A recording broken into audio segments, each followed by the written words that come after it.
Welcome, ladies and gentlemen, to a new episode of Coding Bits podcast. I'm your host, Ghost, from ghostmusic.com. And I'm your host, Jaiden, from rebelliousnature.com. And today we are talking about struggling as an indie developer. Well, like I said, let's denounce the myth of indie developer.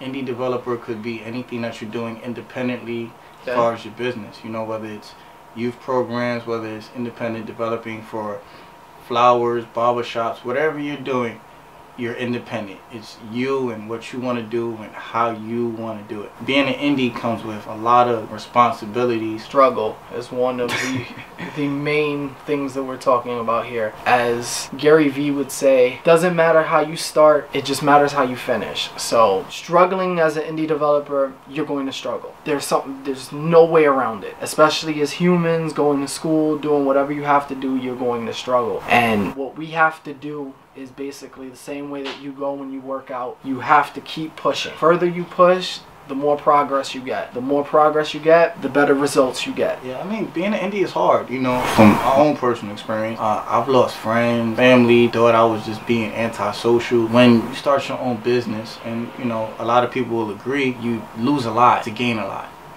Equivalent exchange. You can't be a good friend, you can't be a good son, you can't be a good uncle, sister, mother, father. It's the price for greatness for what you're trying to achieve in the long run. Sucks, but these are the results that you want. You have to be hungry. If you're not hungry enough, if you're not ambitious enough, there's somebody else that's going to be more ambitious. Another thing is, don't be afraid of that wall. Glass ceiling that once you hit it, it hits hard. It's just, you stay there and you like, I don't want to do this. I can't push. My limit. And until you break that glass ceiling, until you get through that wall, there's plenty of ways of doing it. You're just getting up and grind. Just grind. If you can't go around it, you go under it. If you can't go under it, you go over it. And in all case and purposes, you go through that motherfucker.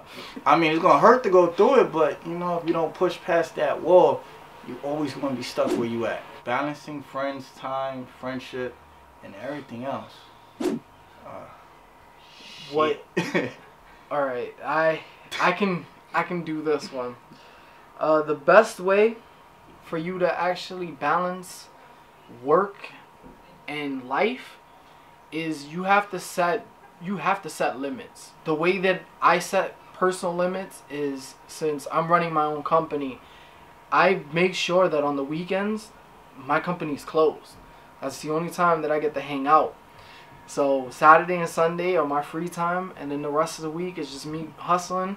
I made sure that from 8 to 5 are my working hours, and that's as much as I work. Of course, there's some times that I work at night, because let's be honest, I want to see my results. But you have to make sure that you set limits, because you're going to hit burnout. And this is for everyone. This is not just like a developer thing or a business thing. Everyone hits it. No matter if you're an artist or you're an entrepreneur or whoever you are, you're going to hit burnout eventually. No matter how much you love what you do, no matter how much you can't see life without what you do, you're going to burn out at one point or another. And to piggyback that idea, don't let nobody tell you that you can't balance your life. Setting limits, goals, deadlines, it's a part of avoiding that burnout as much as possible. If you want to work your 9 to 5, work your 9 to 5. Whether your 9 to 5 is 9 to 5 in the morning or 9 to 5 at night, do that. Take some time yourself, because if you just keep going and going and going, you ain't got the mental energy to do nothing. But go further into that, just because you're 9 to 5 and you hustling and this is your job and your passion, remember, do not be introverted, do not be antisocial. Your best ideas come from your downtime. You would be amazed at how many things I get inspired by that actually don't come from video games or come from business itself. The other day, I was actually watching a YouTuber, and he's a farming YouTuber at that. He was explaining something on the farm of raising animals, and he actually brought in perspective of the same way that you would raise a farm is the same way you would run a business. He was explaining it, and he went into such detail that it was just like, wow, I would have never thought of that. And basically watching the same couple YouTubers, and I went out of my comfort zone, out of a place that I have no place in being, and I learned something completely new from somebody that I thought I would have never learned from. More about the downtime. One of my greatest ideas came from me walking through Central Park. I just walked through it. I said, you know what? I need to relax my mind. One of the parts of my game, upcoming game, with Universal Warriors, came from Central Park. Okay. Just walking around.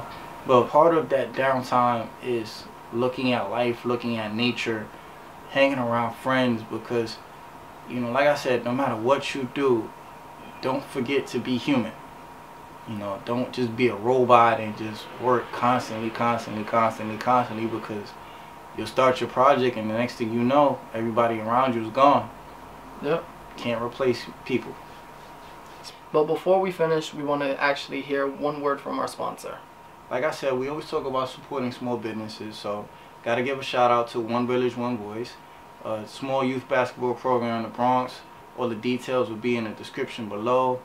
Their Facebook, Twitter. We always need small basketball programs, small youth programs, small community programs for the kids, because, you know, I grew up and I didn't have it. So each one teach one, and like the saying says, it takes a village to raise a child. So you can go look into it. You can get your kid into the basketball program. It's free. They got a lot of good mentors. You know, I know them personally, you know, but if you want your kid to learn basketball, and not even just basketball, but mentorship, and have somebody to look out for them, please go look at it, go invest in it. You won't be disappointed, I promise you. And they have games, you know, every week, every Saturday. Just get your kid there. And what's the name of it again? One Village, One Voice. Why starting a blog is so important. Blogging, I would have to say, would be one of the most important things that you could do as a business. And it's not because, oh, you know, letting people know your progress. No. I would say blogging is more important for you as the actual entrepreneur, developer, or whatever. Sometimes when we look at our projects or we look at our stuff, you look at it and you don't actually see the progress. But if you look back at, you know, the stuff that you wrote or the stuff that you're working on, and you just take a minute to just look at it, you'll start to notice the progress that you're making. Especially blogging is actually more important to you than it is to the customers or the fans or your friends or family. It's more of you keeping a record of what you're doing, how you're doing it, progress that you.